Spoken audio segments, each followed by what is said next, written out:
Nous avons pris acte des sanctions qui ont été infligées non seulement aux membres du staff de l'équipe nationale du Gabon des Panthères A', donc notamment A', c'est l'équipe nationale des Panthères version locale, ceux qui jouent au pays, ceux qui ont participé dernièrement au CHAN, au Championnat d'Afrique des Nations 2016, au Rwanda après l'élimination au premier tour. On se serait arrêté là, mais après il y a aussi ce qu'on a tous noté, ce qui s'est passé après le match. Donc les gars se sont fait remarquer négativement après sur le terrain. Maintenant en dehors, avec l'histoire qu'on sait, je ne vais pas la répéter. Je ne vais pas vous la raconter, vous savez déjà, pour ceux qui suivent l'actualité du football gabonais. Alors, nous avons pris hier la Fédération gabonaise de football a fait lors d'une conférence de presse a pris acte et a sanctionné donc tout le staff, le coach adjoint, l'entraîneur des gardiens. Ensuite, il y a quelques jours qui ont été radiés. Je crois qu'il y a eu avis, il y a eu 2 ans avec 1 an sursis et 1 an. Je ne vais pas citer les noms. Mais déjà, c'est bien, mais je crois que c'est pas suffisant. Et puis, il faut nous expliquer encore plus longuement parce que j'ai rien compris. Je n'étais pas présent, j'ai juste lu sur le site de la fédération comme tout le monde. Mais je crois que je me sens un peu, personnellement, je me sens un peu dragué là.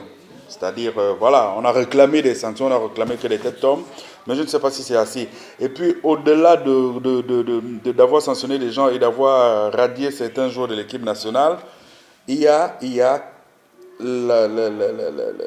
la lumière doit être faite sur réellement ce qui s'est passé et pourquoi. Et je reste quand même sur ma faim, sur ma faim, par exemple.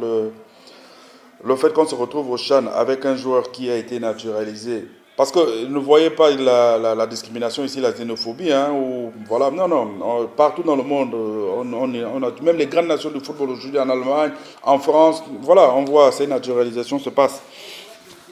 Mais que ça se passe comme ça à 2 jours, bon, c'est une façon de parler, à quelques mois d'une compétition, et que le gars vienne, il fait ce qu'il a fait, moi je me dis que radier le joueur de l'équipe nationale n'est pas suffisant. Vous voyez ce que je veux dire. Donc, suivez mon regard. Je crois que ce n'est pas suffisant. Il y a autre chose à faire. Voilà. Et puis, à l'avenir, sachez, comme je dis, il n'est pas interdit puisque tout le monde le fait. On donne des nationalités aux gens à des fins sportives, c'est-à-dire quand c'est dans le domaine du sport, quand on donne la nationalité à un étranger, quelqu'un qui n'est pas né au Gabon, quelqu'un qui n'a pas grandi au Gabon, quelqu'un qui est venu comme ça, il y a certains critères qu'il faut respecter. Il faut que ce gars soit plus fort que ce que nous, on a déjà au pays. Mais je doute fort que ce soit le cas. Laissons même la nationalité.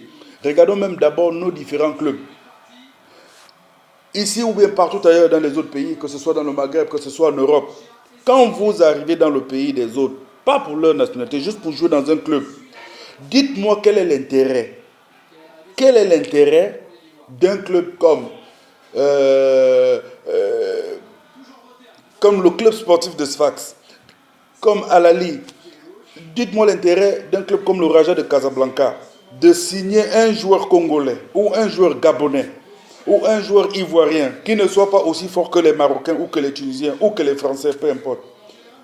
On prend des joueurs dans nos championnats qui sont de telle ou telle nationalité. Je ne vais pas citer les noms parce que je suis loin de ce genre de personnes qui traitent les gens par leur nationalité. Je ne traite les gens que par les actes qu'ils posent. Comment vous allez prendre un joueur dans un club alors que là, à côté, il y a des compatriotes qui valent mieux qu'eux? Ah, il faut réfléchir. Il faut réfléchir. Donc, il y a d'abord le problème de donner la nationalité, on ne sait même pas pour quelle raison. Et il y a aussi le fait que dans notre championnat, ce n'est pas les meilleurs étrangers qui jouent. Les étrangers qui jouent ne sont pas meilleurs que les Gabonais. Alors que ça doit être ça le principe. Que si on dit que chaque club doit aligner, ici en Tunisie par exemple, voilà, 3 joueurs en championnat, c'est 3 joueurs étrangers dans la feuille de match. Mais si on met un milieu de terrain camerounais, ivoirien ou tchadien en milieu de terrain, il faut que celui-là soit plus fort que tous les joueurs tunisiens du club. À son poste, bien entendu. Vous allez prendre quelqu'un qui sait à peine pousser un ballon, qui n'a aucun palmarès, aucun parcours, vous le faites jouer. Alors qu'il y a un petit Gabonais qui est là, qui veut jouer et qui est plus bon que l'étranger. Non, je reste sur ma faim.